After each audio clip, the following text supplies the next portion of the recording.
Então vamos pegar aqui uma palavra de Paulo que diz que Deus não habita em templos feitos por mãos de homens. O mesmo Paulo, ele disse que não se deve abandonar a congregação como é de costume de algumas pessoas. Então, Paulo, o que o Paulo está fazendo? Está se confundindo aqui nos textos? Não. Essa mensagem aqui que ele diz que não habita, que Deus não habita em templo feito por mãos de homens, ele está dando uma mensagem a um povo idólatra. Ele não está dando essa mensagem para os cristãos, até porque os cristãos têm o Espírito Santo, né? A Bíblia diz que é uma só fé e um só Espírito. E a Bíblia também diz, falais tudo a mesma coisa. Se você tem uma fé igual e um só Espírito, com certeza quem tem essa mesma fé, esse mesmo Espírito, vai estar compreendendo tudo que está sendo falado. Por quê? Porque é o Espírito Santo que nos guia na verdade. Ninguém se gloria, né, em nada, porque é o Espírito Santo que nos conduz a essa verdade. Então a discussão pode-se haver templo construído de pedra para que naquele templo as pessoas possam se reunir, congregar e adorar? Sim.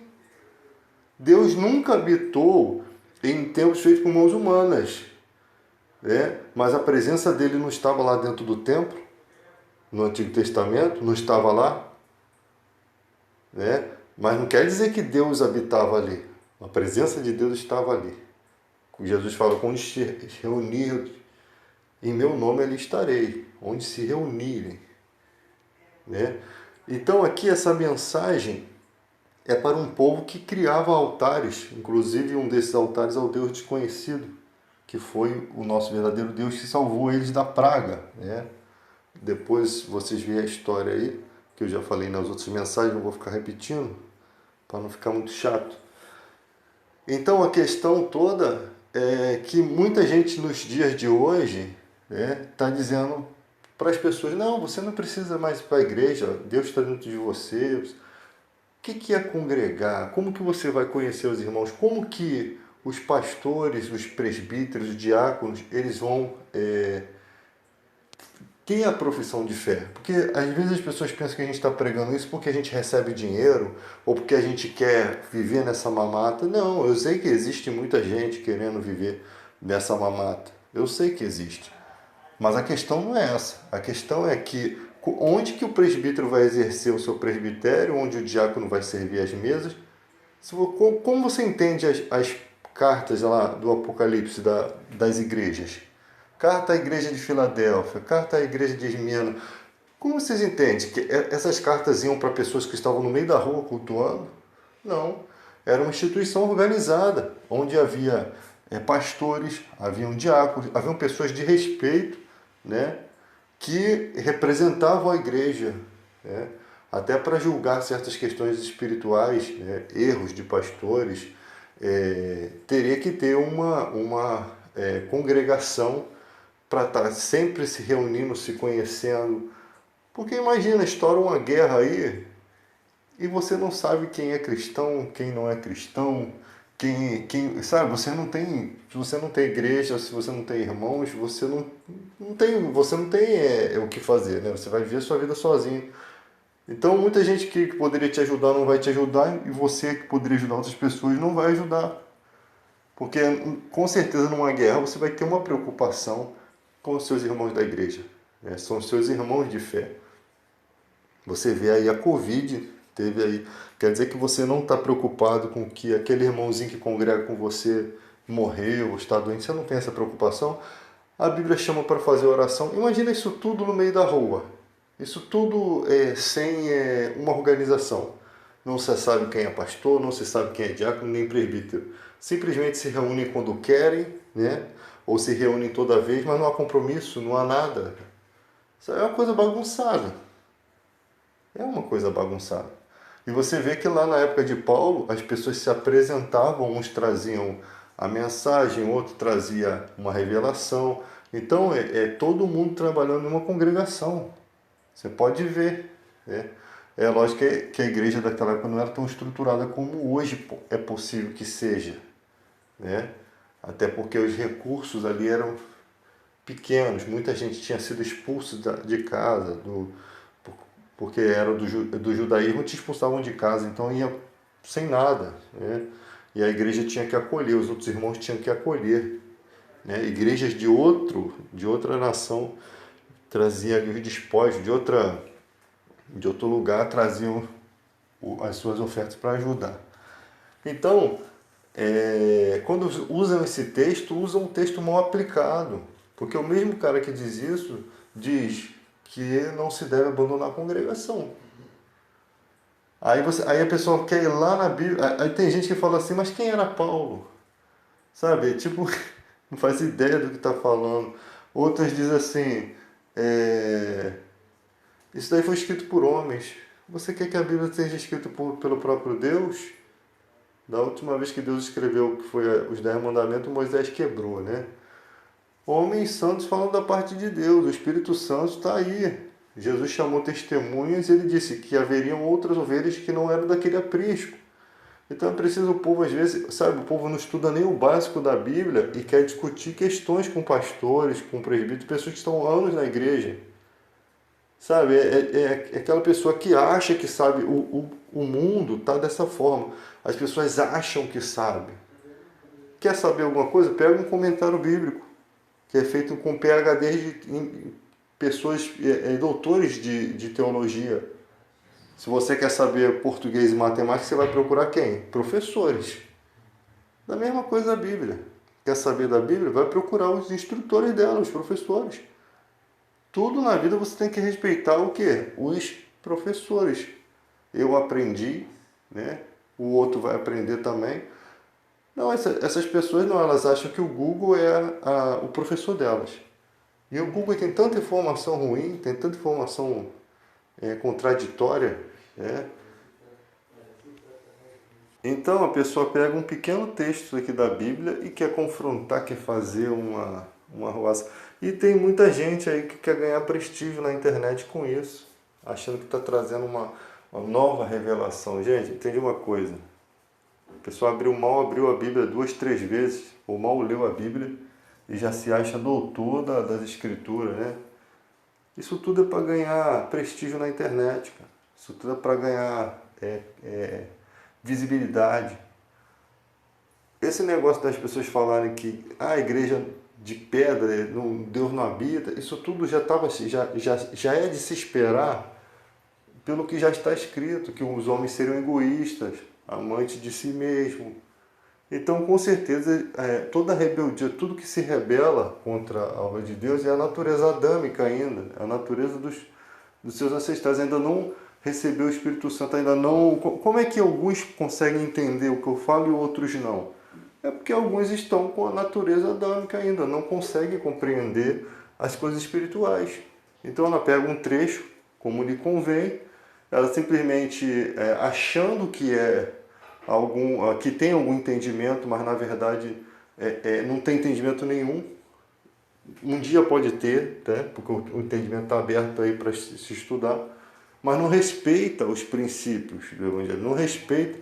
Aí você vai falar uma coisa, aí ela já fala outra, já quer confrontar coisas que às vezes a pessoa nem sabe o que está falando. Parece até uma pessoa louca que você está conversando. Ela não aplica texto, ela não entende da interpretação do texto, ela não entende que o texto está sendo dito para uma pessoa, ela não entende a explicação daquilo, né? Agora tem outra questão, né? Das pessoas achar que a homossexualidade não é pecado, a prática homossexual não é pecado. Ela é pecado, sim. Está lá, quando Paulo aplica aquilo aos romanos, ele fala que o contato não é natural. Mulher com mulher, homem com homem, não é um contato fora da natureza. E ele fala isso respeitando os princípios do que ele aprendeu no judaísmo. Que é o quê? Os princípios que estão lá em Levíticos. O homem não se deitará contra o homem como se fosse mulher. É abominação. Agora, como você vai aplicar isso na vida do homossexual? Você não aplica. Você não aplica isso na vida da pessoa, porque quem aplica isso é o Espírito Santo. A pessoa aceita se quiser. Deus está condenando o pecado, ela não está condenando a pessoa em si, ela está condenando a prática do pecado. E a pessoa, para ela aquilo não é pecado. Na mente dela não é. Então só o Espírito Santo pode convencê-la de que aquilo é ou não é pecado. Entende? Agora, dizer que o heterossexual se transforma em homossexual por vontade própria, isso não existe. Ninguém faz isso, isso não é verdadeiro. Então há realmente um sentimento real ali, não se entende os motivos, né? Não se entende. As pessoas falam assim, Deus fez homem, fez mulher, né? Mas você vê, tem um monte de falha genética também, gente. Que não foi Deus que fez daquela forma, foram falhas genéticas. Você tem tipos de sangue diferentes, você tem o efeito Bombaim, que é um tipo de sangue diferente, você tem o sangue dourado, que é um sangue raríssimo, que não influencia na questão da personalidade, mas você tem mulheres com órgãos sexuais masculinos, você tem distúrbios genéticos diferenciados. Né? Então você isso é um campo que às vezes a ciência não entende ainda. Por que o cara nasce com esse desejo? Por que desde pequeno o cara... Não se sabe. Alguns você pode até achar assim, pô, isso daqui é por conta disso. Aí vem aquelas pessoas que conseguem ter uma opinião formada. Não, eu acho que é assim. Não, o achar dela parece que é a razão, sabe? Isso não é assim que funciona. Quando você não tem certeza de algo, você não consegue fazer uma aplicação naquilo. Você não pode pegar uma coisa que só porque você acha, todos têm que achar, ou porque você acha estar certo. Você tem milhões de estudiosos que não conseguem entender, que conseguem dizer para você, eu não entendo isso. Aí vem um cara que nunca estudou nada, ele acha que entende, sabe? É meio complicado. Então, são coisas que não dá para compreender. Deus fez homem, fez mulher. Fez. Mas e os que nascem com deformação? Né? E os que nascem com problema? Como é que vai ser a opção sexual daquela pessoa? Como é que Deus vai julgar essa? Deus é justo juiz, tá? Como é que Deus vai julgar essa causa? Porque é muito fácil você que é heterossexual, que não sente desejo por outro, você é homem, que não sente desejo por outro homem, querer julgar alguém que nasceu de uma forma diferente que você. Que tem no seu sentimento algo diferente de você. Mas se você estivesse no lugar dela, como que você gostaria que Deus te julgasse, te olhasse? Tá? E nessas questões existem pessoas que aceitam viver dessa forma, tem pessoas que não se aceitam, mas a disposição da carne faz com que ela viva dessa forma. Tem pessoas que casam porque não querem viver praticando aquilo com outras pessoas, então ela como diz o Caio Fábio, né, dos males o menor. Né? Pelo menos ela escolheu uma pessoa, né, e não ficou entrando na mão de todo mundo. Por quê? Porque aí viria coisas piores, doenças, né, desilusões e um monte de coisas mais. Então a gente não sabe, mas o Espírito Santo, ele tem poder, ele que intercede pelas nossas fraquezas. Então se aquilo é uma fraqueza, né, eu estou aplicando aqui a forma como eu raciocino, ninguém é obrigado a pensar como eu. Vai ter gente criticando, vai ter gente criticando, vai ter gente que pensa como eu, sim. Mas ninguém é obrigado. Mas você pode expressar a sua forma de pensar. Eu também não sou obrigado a concordar com a sua forma de pensar. Então, o Espírito Santo, ele que nos guia, né? Ele que intercede pelas nossas fraquezas. Agora, onde abundou o pecado, superabundou a graça de Deus. Ou seja, há uma libertação. O Espírito Santo tem esse poder de fazer uma mudança, de fazer uma libertação. Tá? Então, muita gente, o cara fala assim, eu não quero ser liberto. Quem sabe é Deus, né? Eu não sei como é que Deus julga essas questões, cara. Não dá para você dizer. Porque a Bíblia ela é um livro para ser aplicado em quem estuda, né? O que é nascido do Espírito é Espírito, o que é nascido da carne é carne. O cara que nasce pela carne, ele vai se inclinar para as coisas da carne. Ele não vai ter interesse de obedecer às Escrituras. Então, as Escrituras é um livro espiritual, ela é um livro para quem é espiritual. Entende? Então, a pessoa primeiro ela tem que passar por uma mudança no coração para que depois o Evangelho consiga ganhar um espaço no coração dela. O coração de pedra tem que ser quebrado. A pessoa tem que receber o selo do Espírito Santo. E vou falar a verdade, há muitas preocupações nesse mundo. Tem gente preocupada que se a mulher está traindo ele, tem gente se preocupada se vai perder o emprego, vai ficar desempregado. Gente, são preocupações tão banais, tão bestas, porque tem gente em outros países passando necessidade e não tem nem perspectiva de ter comida na mesa, sabe? Passa-se anos naquela situação, de forma que aquela pessoa, às vezes, até nem busca mais isso, começa a viver nas mãos de Deus, né? Como as aves do céu que não plantam e nem colhem cereiro. Nós temos que entregar nossas ansiedades na mão do Senhor, cara. Deixar as coisas fluírem. Ah, mas pô, se minha mulher me trair, vai acabar a minha vida. Que vai acabar o quê? Deus é muito mais forte, Deus é muito maior. Quem tem Deus não fica preso a essas coisas, não. Preso às paixões desse mundo. Isso são coisas muito mesquinhas e pequenas. O Espírito Santo é maior do que isso daí. Eu sei que é chato ser traído. Eu sei que muita gente ainda não chegou nessa forma de pensar. Não é só forma de pensar. É uma libertação que Deus faz na gente. De forma que essas coisas não conseguem se prender em você. É interessante como é a libertação, como é um dom de Deus isso, porque ele faz coisas que no passado você não conseguiria nem sonhar que conseguiria pensar dessa forma. Então muita gente, cara, tem muita gente que foi apaixonada a vida toda por alguém cegamente e Deus libertou e hoje em dia aquela pessoa não representa nada. Aquela pessoa não, sabe, é como se tivesse nunca existido. É como a pessoa que às vezes casa pela segunda vez, quando ela olha para o primeiro parceiro, ela fala assim, meu Deus, aonde que eu amarrei meu burro? Como eu gostei de uma pessoa assim, ela não consegue entender. Porque naquela época, a vida dela não tinha um certo amadurecimento, tinha muitos sentimentos envolvidos, tinha muitas coisas espirituais talvez, e ela não entende. Então, no âmbito espiritual, Deus é quem faz essa transformação toda. Aí tem uma menina do vídeo que chegou a falar que, inclusive até no TikTok fala sobre esse negócio aí da igreja, que acha que a igreja não deve ser templo, a gente confrontou. Tem pastores, ela diz ela que os pastores ameaçaram ela, pessoas. Eu acho que chega a ser ridículo você ameaçar uma pessoa. As pessoas têm direito de acreditar em que querem.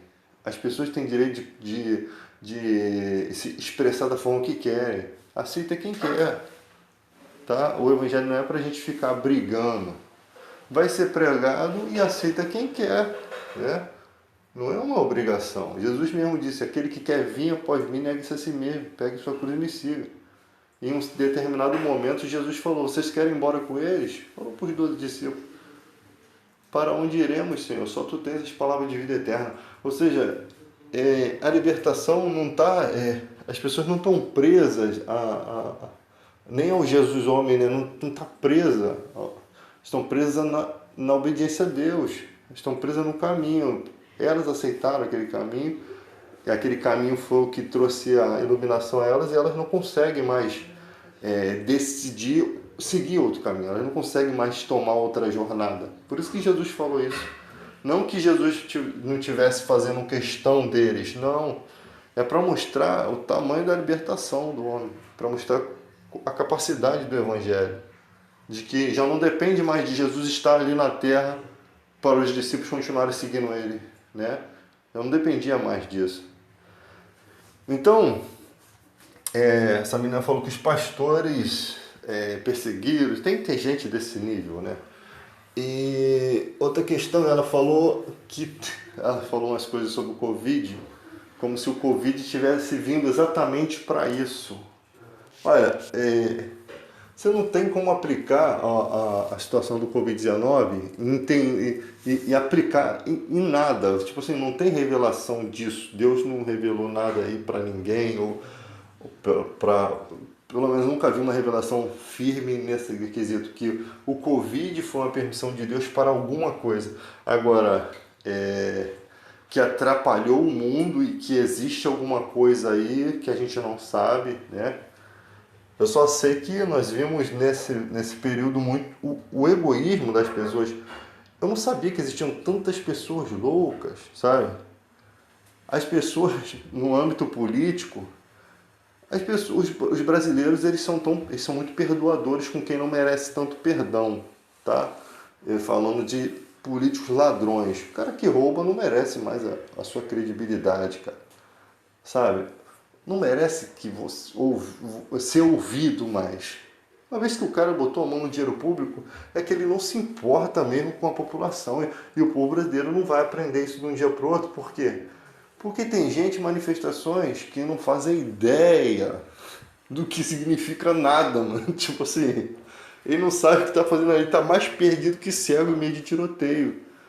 Ele não sabe o que é previdência, ele não sabe nem o que é caixa econômica, talvez. Tem gente perdida a nível hard, cara. É surreal. O QI dela é negativo, é ultravioleta, sei lá. O QI dela é para baixo, cara. É uma coisa magnífica não tem como se expressar, né? Então, gente, você vê muita loucura. Então, muita gente é massa de manobra mesmo no Brasil, cara. Massa de manobra. Por quê? O Brasil foram anos de abandono, cara, da educação, tá? Anos de abandono. Pessoas criadas por pais que não tiveram estudo, né? Então, requerer do Brasil que eles votem em pessoas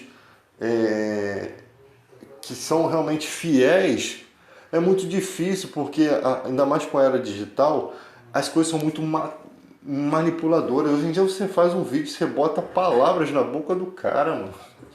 E sai igualzinho a voz do cara. São coisas, sabe, surreal. Por isso que tem que haver uma briga mesmo para que se coloque no caminho essas coisas.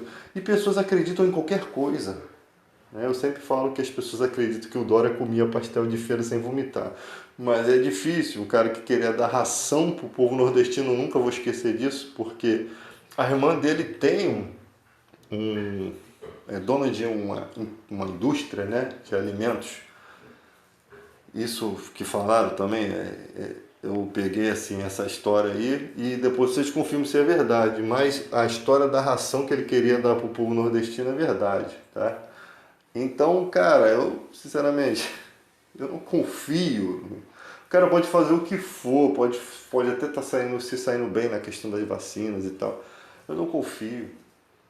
O outro me falou que a vacinação no Brasil é um sucesso. Eu falei, caraca, se isso é um sucesso, nós estamos os que mais morrem no mundo. Que sucesso! Esse sucesso é com menos na frente, né? Com abaixo de zero, né? Então, gente, é muito surreal a situação do nosso país, é muito surreal. As pessoas vão lá, votam naquilo que elas estão vendo, né, como pressão do povo. A maioria são levadas, né? E fica a gente que tem um pouquinho de discernimento dizendo, cara, esse daqui não presta, esse daqui não representa a família, não representa o bom senso, não representa uma fala cristã. Porque o cara, hoje em dia, a igreja é muito boba. Eu também já fui bobo assim, mas eu cresci, cara. Eu frequentava a igreja da Graça, da Internacional da Graça, e eu via lá o irmão do R.R. Soares, ia na igreja pedir voto. Eu já votei nele, votei no Manaia e tal. Cara, pra mim, tipo assim, esses caras não representaram nada pra mim. São pessoas que são colocadas para representar os interesses da igreja. Isso é muito feio, entende? Aí a desculpa deles é até uma desculpa esfarrapada, mas tem até uma lógica. Não que quando a gente quer comprar um terreno, quando eles ficam sabendo que vai ser uma igreja ali, eles triplicam o valor do terreno. É só vocês não falar que vai ser uma igreja. Vocês precisam falar. É tanta mentira para se conseguir um voto, tipo assim, tanta mentira que falam pro povo, né? Que chega a ser um absurdo, né, cara? Ah, vamos votar nesse candidato aqui porque, ó, se você votar no outro, eles vão obrigar os pastores a casar os gays. Sabe, umas mentiras absurdas. Que tem pastores que não mentem, mas eles se beneficiam dessas mentiras. Ou seja, ele está ali para redarguir, corrigir, repreender, mas ele não faz. Ele se cala, né, porque ele está sendo beneficiado. Mano, isso é muito feio.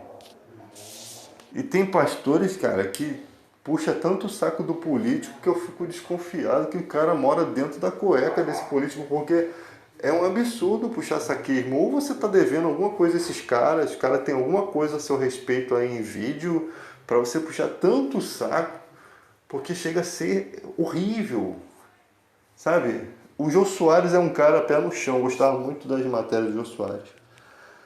E o Jô Soares, cara, se ele tivesse com saúde, pô, ele não estaria aceitando essas paradas não, tá?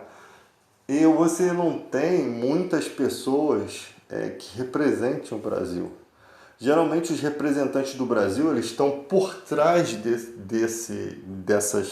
desses super-heróis. Tem muita gente se aproveitando, se beneficiando da política ou querendo se beneficiar com propósitos lá na frente. Porque ele olha para o Brasil, eles fazem estudos, gente. Eles se reúnem em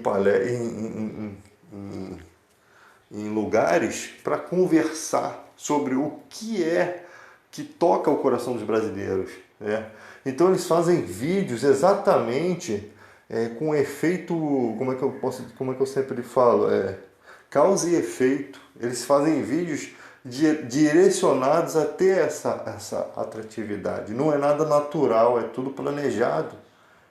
São estratégias de guerra. Então os caras fazem vídeo, eu não preciso nem falar que as pessoas sabem quem são essas pessoas. Eles fazem os vídeos projetados exatamente porque sabem que vai dar visibilidade e vai ter muito voto ali. Mano, vocês estão manipulados. Vocês estão manipulados. Vão demorar a descobrir que estão dentro de uma caixinha, cara. Vão demorar. Vão demorar. E na política, até nós não temos tantos representantes. Você vê que você coloca candidatos para prefeito que praticamente eles não são farinha do mesmo saco, mas eles são farinhas também de pacote diferente, mas são farinha. Ali só, nem farinha, ali só tem joio, né? Não tem nenhum trigo, você não vê. Eu lembro de uma época que eu ficava assim, cara, quem eu vou votar pro Senado? Romário, gente? Pelo amor de Deus, eu quero jogador de futebol, não vou votar no... Não é porque o cara, você acha que porque o cara é um cara craque, que ele vai ser também um bom senador? Infelizmente, talvez sim, porque o nosso país está tão carente, que estão tantos miseráveis lá dentro, a gente colocou até o Tiririca lá. Eu não achei que o Tiririca foi tão ruim, não. Porque, né, ele se beneficiou da política como qualquer outro se beneficia. Não roubou, né, pelo menos até onde eu sei. E não dá para se fazer muita coisa com um pequeno cargo na política. Porque o problema ali é que eu vou ser o deputado de você. Chega lá, ninguém tá afim de colar contigo, porque, tipo assim, para você mandar os teus projetos ir para frente, você vai ter que ter muita gente para estar com você. E esse montão de gente já tem muita gente com eles, ou seja, eles não precisam do seu voto. Mas talvez para algumas coisas eles vão precisar do seu voto. Então eles trocam 6 por meia dúzia, né? Você vota nesses projetos nossos aqui que a gente vai votar no seu. Só que aquele cara ali não vai ganhar nada. Tipo assim, só vai ter aqueles pequenos votos. Então é como se tivesse um político perdido. O cara fala que vai representar uma categoria, mas ele está perdido. Ele não... Em Brasília é muita raça de político, é muita raça de empresário que está ali ajudando aquele político, né, financiando o partido deles, para quê? Para que se criem leis para beneficiá-los. Então você é uma ficha aí, os caras são fliperama, mano, cheios de ficha. Né? Então não tem essa representatividade. Aí vai a bancada evangélica, é a mais suja e imunda que a gente vê. Partido cristão são os mais imundos. Pelo amor de Deus, eu cheguei a acreditar que um dia... Muita gente é muito bobo, cara. Acreditar que realmente o Everaldo ia ser um bom presidente. Eu não votei nele, né? Nem no Levi, né? Na época eu não votei nesses caras. Mas acreditar que não, agora a gente vai ter um pastor como presidente do Brasil. Mano, Nós não temos nem pastores assim na igreja. Muito raro você vai nas igrejas, tem pastores bons, tem, mas a maior parte é trambiqueiro, mano. A maior parte é vergonha. Tem muitos pastores bons, mas eu vou te falar, é muita raça de gente. Tem gente, olha, tem pastores que não, cara, o cara não tem chamado nenhum. E tem pastores que têm chamado e negam o seu chamado por dinheiro. E tem pastores que não têm chamado e só tá ali no charlatanismo a vida toda. Aí tem pastores que são de Deus que tentam entrar ali e dizem assim, não, eu vou estar aqui, mas eu vou fazer diferente, só se enganam. Você não tem que estar misturado com essa raça de gente. Paulo disse a Timóteo, afasta desses caras. Segue a justiça, a misericórdia e o amor. Esses daí, os que querem ser ricos da fé, né, do dinheiro do povo, que ali é uma pregação de pastor para pastor, não está dizendo, não é uma aplicação, para você ver como a Bíblia tem aplicações. Ela não é uma aplicação para o mundo, ela é uma aplicação para um pastor. Os que querem ser ricos caem em tentações e ciladas e muita concupiscência louca e nociva, que submerge os homens na ruína e na perdição, porque o amor do dinheiro arrasta todos os males, e muitos nessa cobiça se desviaram da fé. Ou seja, você vê que o cara está falando de cristãos, de pessoas que nessa cobiça, nessa ânsia de ganhar dinheiro com a fé, isso já existia desde aquela época, se desviaram e se atormentaram com muitas dores. Ou seja, o cara nega o Espírito Santo, mano. Ele começa a negar o Espírito Santo. Fica difícil. Não tem volta, é um caminho sem volta. É como se você pegasse aqui. É como aconteceu na época que Jesus fala que muitos aí da sinagoga, como Jesus fala assim, ó, muitos de vocês sabem que eu sou o Messias, mas vocês me negam porque vocês preferem as cadeiras de vocês aí, o status de vocês. Imagina você estar diante do Messias, né, que é toda a razão da sua fé, né, como se fosse lá o Maomé, né, do Islã. Você está de frente para o seu profeta, para aquele que é o seu representante da sua religião, e você preferiu o quê? Sua vaga de empresário ali na sinagoga. Exatamente isso. E muita gente na igreja hoje é assim. Ela sabe que o que ela está fazendo é errado, ela sabe que aquele dinheiro não é. Ela sabe que ela não deveria estar naquela igreja, porque naquela igreja ela não tem. Não adianta ela pregar o evangelho ali que não vai mudar aquele quadro, entende? Ela se beneficia, ou seja, você não tem que estar junto com porcos. Eu falo que são porcos, são pessoas imundas na fé. Você não tem que estar junto com essa raça de gente. Você tem que estar separado. Abre a sua igreja. Quer fazer a diferença? Abre a sua igreja. É menos pior. Por quê? Por que um pastor não pode abrir a sua própria igreja e pregar o evangelho verdadeiro? Ele pode. Ele pode. Até o presbítero pode abrir sua igreja. Eu sou assim, se o cara está pregando o evangelho, se o cara vive em santidade, abre sua igreja. Mas não vai se colocar como pastor, não. Se coloca como presbítero. Eu sou presbítero. Eu abri a igreja e vou pregar o evangelho. Você pode recolher dízimos e ofertas, não tem problema. Na minha concepção, pelo que eu entendo, a Bíblia diz, Jesus disse de pregar o evangelho. O evangelho do reino. Se você está pregando o evangelho do reino, está vivendo a verdade, o que tem que tem de errado de você viver da fé? Não tem nada de errado. E tu tem muitas questões. A fé, ser pastor, presbítero e tal, você pode ser remunerado. Você pode viver da obra. Quando Paulo ensina essas coisas, né, que Paulo fala assim, se as pessoas no mundo, elas recolhem as finanças, né, o dentista lá ganha o seu salário, o médico ganha o seu salário, quanto mais quem semeia coisas espirituais. Agora, para quem não é espiritual, as coisas espirituais não têm valor, então ele não vai aceitar isso. Agora, quem é evangélico, que está ali naquela igreja, recebendo verdadeira oração, verdadeira palavra, com certeza ela quer que a vida do pastor também seja uma benção. Ela quer que o pastor tenha o salário dele, ele quer que os filhos do pastor tenham uma boa escola, ele quer que o pastor tenha a sua casinha, entendeu? Não estou falando de pessoas que o pastor chega com um carrão na igreja lá que não se sabe como que o cara consegue um carro daquele, né? Aí chega na hora do aniversário do pastor, não há humildade nenhuma. O pastor só aceita iPhone 8, camisas de marca. Isso não é evangelho. Isso não é evangelho. Não são os pais que têm que tesourar para os filhos. Os filhos que têm que tesourar... Não são os filhos que têm que tesourar para os pais, perdão. Os pais que têm que deixar o tesouro e tesourar para os filhos. Se alguém tem que semear na vida dos outros, é o pastor. Ele tem que semear na vida das pessoas muitas coisas boas e deixar uma herança de fé, né? De bondade, de exemplo.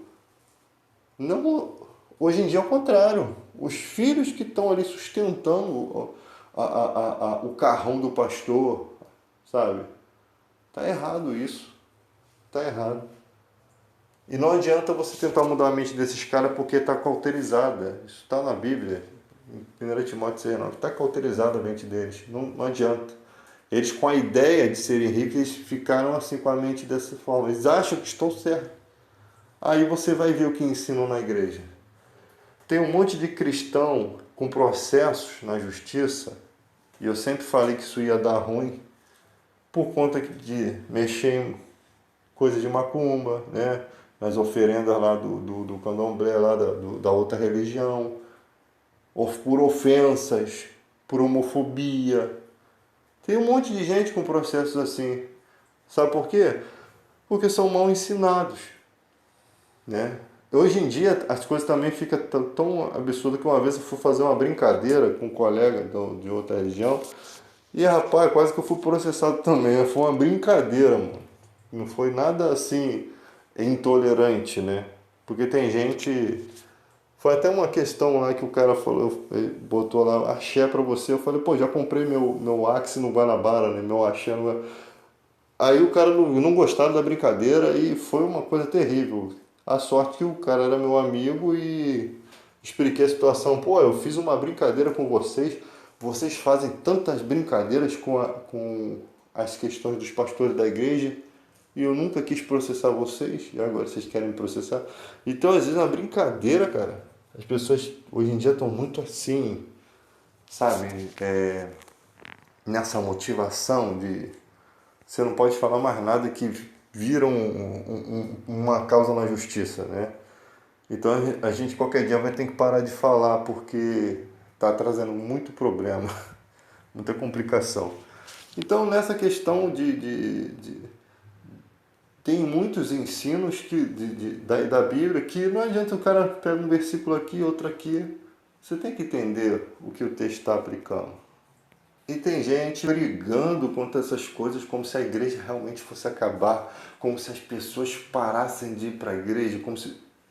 Isso não vai acontecer, porque quem conduz a igreja é Jesus Cristo, ele é cabeça, ele que conduz, entende? O dia que tentarem acabar com todos os templos, Jesus vai mandar profetas para mostrar o caminho, né? Para mostrar, para repreender que estão errados. Né? E quem é de fé recebe o entendimento. Então você tem que prestar atenção em como a Bíblia está sendo aplicada. Né? Para quem está sendo dito um assunto. E como você vai entender isso? Comentários bíblicos. Pegue um comentário bíblico e comece a estudar. Eu aprendi muita coisa errada no Evangelho. Até o dia que eu comprei um comentário bíblico e fui pesquisando e fui o quê? Me readaptando àquele entendimento. Por quê? Porque o texto é interpretado. O texto é um momento da Bíblia. Né? Ações dos apóstolos, atos dos apóstolos. Né? As coisas que aconteceram com eles, muitas daquelas coisas servem para nos conduzir hoje. Elas estão colocadas ali para neutralizar o que vai vir no futuro. Esse é o poder de Deus. É exatamente como agora, por qual motivo Paulo vai falar que não se deve deixar de congregar como é de costume congregar, né? Como algumas pessoas estão fazendo, deixando de ir para reuniões, para a igreja. Por que Paulo disse isso? Isso aconteceu naquela época e isso ia acontecer nas outras épocas também, né? Por conta da rebeldia do homem. Então muita gente abandonava a igreja, parava de ir, né? Já aceitei Jesus, já tenho a Bíblia, então eu vou viver minha fé em casa. Ou seja, não queria o convívio com os amigos da igreja, com os irmãos, né? Com o pastor que está lhe orientando. E tem gente que começa a andar, né? Começa já a saber ler a Bíblia, então ela acha que já não precisa mais. Há necessidade de estar junto, né? Há necessidade de conversar sobre os assuntos bíblicos, porque tem muita gente ainda num nível de fé que ainda não aceita aquilo. E você tem que aprender a respeitar esse tipo de coisa, porque quando você olha para trás, muitas coisas também você não aceitava, né? Então Paulo fala assim: eu considerei tudo como esterco para alcançar o evangelho, ou seja, para mim tudo, nada nesse mundo tem valor. Mas se alguém pensa de uma forma diferente, Deus vai iluminar. Agora, quando vinha mensagens na igreja que eram para destruir o caminho, Paulo ele era severo. Então, Emineu e Fileto estão corrompendo a fé, pregando que a ressurreição já aconteceu. Ou seja, eles estavam fazendo uma pregação que traria um problema para o evangelho, tá? Traria um problema grave. E Paulo chega a falar numa situação que ele diz assim: se não há eternidade, até porque começaram a pregar que não havia vida eterna. Se não existe eternidade, somos os mais miseráveis que existem. Porque se não há uma vida eterna, uma vida melhor do que essa, vivamos, comamos, que amanhã morreremos. É exatamente isso. Ou seja, por que nós passamos a vida toda nos preocupando, né, em viver a verdade, se vai tudo se acabar? Qual a lógica disso? De ir para a igreja, de estar orando, né?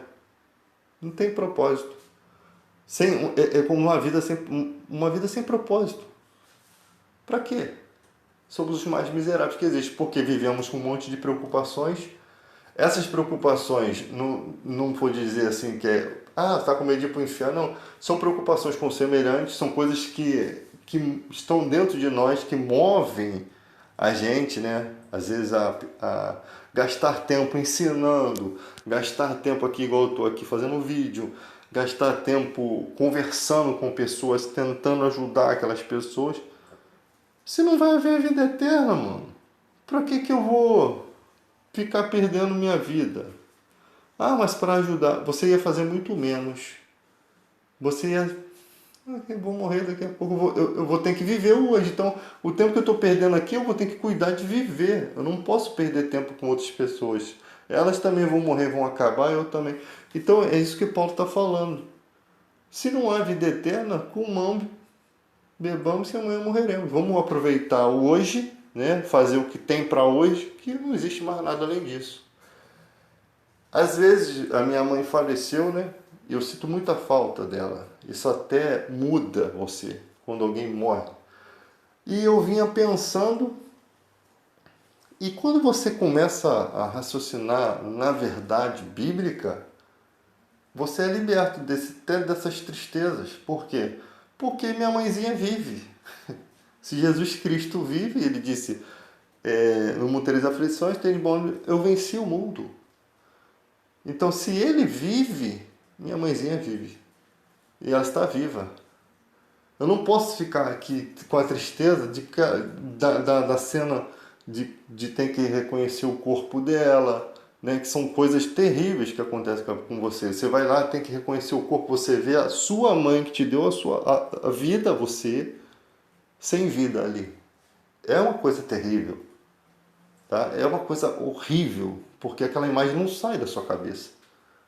Então, eu fico imaginando a pessoa sem Jesus. Essas coisas acontecem na minha mente, para mim até ter uma condição de orientar as pessoas. Porque tem gente que não tem Jesus, não tem esperança, não tem vida eterna, ela vai viver frustrada a vida toda com aquele pensamento da mãezinha que morreu, do filho que morreu. Pessoas que estão vivendo hoje, mas ligadas à tristeza. Não, a vida eterna existe. se a vida eterna existe, se eu consigo crer em Jesus, se eu consigo crer que existem anjos, se eu consigo crer que existiu Abraão, Isaac e Jacó, que todos os personagens bíblicos e acontecimentos, esse crer veio de Deus. Não nasce dentro de você, isso não surge em você. Isso vem de Deus. Deus escreveu essas coisas no nosso coração. Então, de forma que quem não está ainda nessa fé não consegue compreender. Qualquer cristão pode dizer isso, pode assimilar isso que eu estou dizendo, que não é nada de surreal. Porque como eu falei na outra pregação, nenhum ateu vai acreditar que existem demônios. Enquanto Jesus fala várias vezes, não tem como você interpretar aquele texto de outra forma. Lê Lucas 13:10, vê se tem como interpretar de outra forma. Não tem hermenêutica, não tem nada. Realmente Jesus está falando de questões espirituais. Que existe o mal, que existe demônios, que existe... E o ateu não acredita em nada. Ele não acredita nem em Deus, nem em Jesus, nem em nada. O ateu não acredita em nada da Bíblia que a gente acredita. Então não sei para que discutem com a gente, porque a gente não vai deixar de ser cristão. Talvez ele deixe de ser ateu, é mais fácil. Dificilmente você vai ver um cristão que se torne ateu. Se o cara que realmente se torna cristão, que recebe o Espírito Santo, ele não consegue ser mais ateu. Sabe? Eu acho que não consegue nem seguir outra religião. Eu sei que tem gente que vai para o judaísmo, porque acha que é mais certo. Não, o Espírito Santo é o mais certo, Jesus é o mais certo, mas é o direito da pessoa. Tem gente que vai para o islamismo, cada um segue o que quer, mas o caminho certo é o Jesus, é o Filho único de Deus. Ele é a revelação de Deus. Então, quem tem essa revelação não precisa mais de nada. É aquela pérola mais valiosa que diz a Bíblia, que você vende tudo que tem para comprar aquela ali que ela vale. Ela é mais preciosa. Então esse é Jesus, é o Evangelho. Mas então, aquela pessoa que perde parente, ele vive preso naquele pensamento, naquela tristeza. Né? Há um tempo atrás, um amigo meu perdeu um filho e eu vi a vida daquele cara, de um cara alegre, brincalhão, virar o inverso de tudo aquilo, porque é uma dor terrível, cara. Pelo que você... Tipo assim, eu não senti essa dor de perda do filho, mas mãe também é a mesma coisa. Mas pelo que você percebe, a vida da pessoa realmente, às vezes, vai junto com aquela morte. Quando se tem esperança em Jesus, se entende que não acaba aqui, mano. Não acaba aqui. Mas a pessoa não vai compreender isso sem viver a fé. Né? Como é que eu faço isso, David? Como é que eu faço isso? Mano, eu sou o tipo de pessoa que eu entendo que Deus pode falar com você da sua maneira, né? Ele sabe falar contigo. Você não precisa de fazer esforço algum. Pegue um dia que você quiser, entre numa igreja qualquer, pegue a Bíblia, comece a ler, comece a conversar com Deus e Ele vai falar com você. Mas com palavras, não vai falar com palavras. Ele vai falar no teu entendimento. Ele vai falar sem palavras, ele vai conseguir te dizer tudo que ele tem para dizer. É tremendo, porque Deus é espírito. Né? Importa que os seus adoradores o adorem em espírito e em verdade. Ele já está dando o caminho.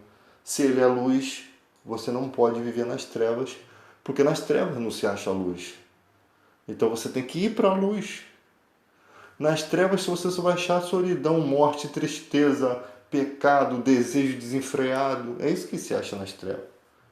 O cara quer largar as drogas, mas ele não larga os desejos desenfreados. Então o mal está agindo na vida dele porque o problema não era propriamente a droga. O problema era a vida dele estava na devassidão. A vida dele toda é a escuridão. Então ele tem que vir para o quê? Começar a fazer as coisas certas. Se está vivendo na prostituição, procura uma mulher e casa. Constitui uma família. O Fábio Assunção fez isso aí, está transformado, cara. Não vou dizer que o cara não pode ter uma recaída, mas, cara, tu vê que o cara transformou, mudou, até a aparência do cara modificou. Por quê? Porque ele voltou a amar, pelo que eu percebi ali, né? Voltou a amar, voltou a se amar, sabe? São coisas que você vai vendo na vida de outras pessoas. E ali a droga perde seu efeito, sua influência. Porque é exatamente ali que estava o mal atuando, cara. Eu lembro que a Whitney Houston, né, é uma excelente cantora, e o público dela, que fez vários casamentos, até hoje faz com as músicas dela, com aquela voz maravilhosa que ela tinha, que ainda vive, né, a voz dela ainda está viva aí para muitas gerações, né? Acho que nunca. Acho que vai chegar o apocalipse e ainda vai estar tocando Whitney Houston, cara. Elvis Presley, essa galera toda. Não vai ter, até o apocalipse ainda vai ter casamento feito com essas músicas, Mariah, essas Brian McKnight, é um monte de músicas boas que vai até o apocalipse, mano. Vai ter, a não ser que seja uma geração muito ruim para não ouvir boas músicas. E quando ela foi cantar com efeito sobre o efeito da droga, ela desafina, né? E o povo que amava ela vaiou a mulher, ou seja, eles não entendem, eles não respeitam nem aquelas pessoas que fizeram bem a vida toda. Porque esse é o mundo egoísta. A vida toda aquela mulher foi como um pássaro cantando ali, fazendo a alegria dos casamentos. Aí o dia que ela está passando por um problema, né? E é um problema sério porque as drogas, a dependência química e uma bagunça na sua vida que é de origem maligna, né? Oprimindo aquela pessoa que só trouxe alegria, né? Porque era o que a música dela fazia, era o que a voz dela fazia. Porque ninguém chega àquela tonalidade de voz. Ela tinha um talento, dom e tal, mas muito estudo, né? Muita dedicação também. E muito amor, né? Ao que faz. A pessoa nasce para aquilo, mas tem muitos esforços para a pessoa fazer, cantar, né? Muitos exercícios, é difícil. E simplesmente as pessoas viram as costas para você, pessoas que te amam te odeiam simplesmente porque você não está fazendo o som do passarinho que elas querem ouvir. E é ridículo. É ridículo. O ser humano é horripilante, me dá medo a humanidade. Porque não consegue considerar nada, o egoísmo é muito grande. E aquela mulher se foi, né? Poderia ter feito várias músicas, ou seja, Deus deu aquilo, né? Ninguém aproveitou. Pouco,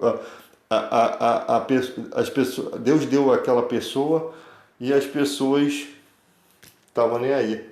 Elas queriam só a voz. Elas não se preocupavam com quem estava por trás da voz, por o que aquela mulher estava passando, sabe? Era o que se esperava dos fãs, né? E daqueles que gostavam da voz. É aquela consideração que se espera. Mas não tem essa consideração no mundo. Não tem. Infelizmente, é o egoísmo. Aí a mulher se foi, né? Acabou, né? A voz dela continua aí, as pessoas, aquelas mesmas pessoas egoístas devem continuar ouvindo a voz dela, né? Ou seja, ela não serve para nada, só a voz dela que eu queria. É uma coisa ridícula, tá? Então você vê a pessoa numa guerra espiritual, ela não sabe como sair daquilo, ela não sabe. E a Whitney Houston parece que no final buscou ajuda da igreja, que ela era uma cantora evangélica. E as pessoas, eu sempre separo assim, cara. Se só existisse cantores gospel, quem ia cantar para as pessoas que não são evangélicas? Porque Deus ama a todos, Ele faz chover sobre todas as pessoas, sobre bons e maus. E nem todo mundo que está na igreja é bom, filho. Então, tinha gente que não era nem para ganhar chuva dentro da igreja. Mas aquela pessoa canta uma música que não tem palavrão, que fala de amor, que não fala de traição, ou se fala, no subjetivo, né? Fala naquela questão de sofrimento, não fala de vou trair ou vai trair, não é aquela questão de te orientando errado, né? Fala na questão mais do sentimento, do que se passou, do que se sofreu. E a pessoa faz uma canção bonita. E os cristãos falam, o que sai é do mundo e tal. Há uma diferença entre a canção da igreja, porque ela é uma adoração. ela te enche mais da presença de Deus do que uma canção do mundo. Mas não quer dizer que não haja prazer numa canção de uma pessoa do mundo. O ritmo, isso está dentro de nós, faz parte do ser humano. O ritmo. Às vezes a música, tem músicas que tem um ritmo tão bacana, mas a letra é um lixo, cara. Mas você não consegue deixar o ritmo. A pessoa acertou o ritmo.